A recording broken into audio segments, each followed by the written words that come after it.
So a question about love and justice. And so this morning I said that I've come to think that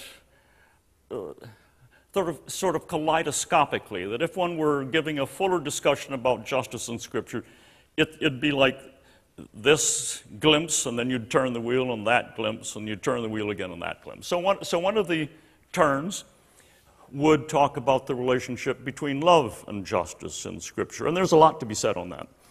But I think the basic thing to be said on it is this. Jesus, when asked by a Pharisee, a lawyer, slightly different in the three synoptic Gospels, Matthew, Mark, Luke, when asked by a lawyer or a Pharisee, what is the greatest commandment in the law, the Torah? Presumably, what the questioner expected is that Jesus would give a mistaken answer and that they could pounce on this mistaken answer and say, gotcha, that's not the greatest commandment.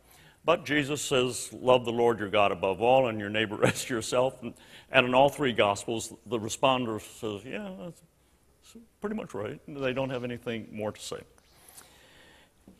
Now, in the second love command, love your neighbor as yourself, the Greek word there is agape.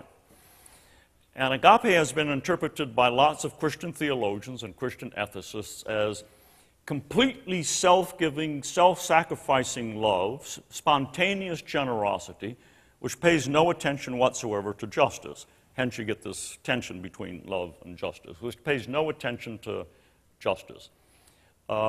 We could go through lots of 20th century writings saying that.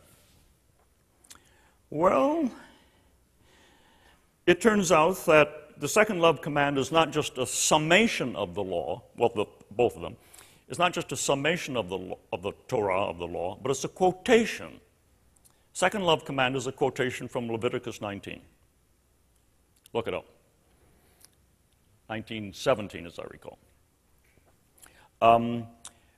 So it comes to mind that maybe to understand what Jesus had in mind by agape in that command, it helps to look at its context in the original. Might not help, but so you look it up.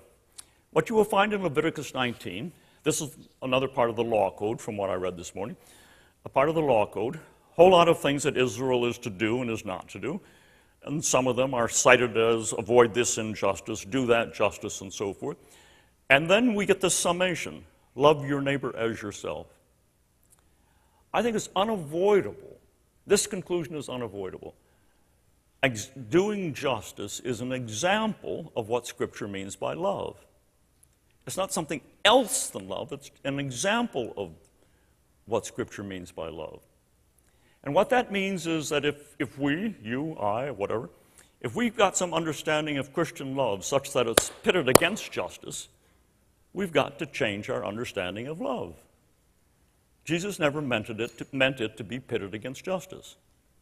He meant justice to be, I put it like this last night, the ground floor.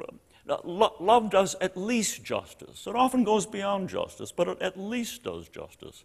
So that's the beginning of an answer to how in Scripture love and justice are linked together. So the next project would be, okay, what does that rethinking of love look like?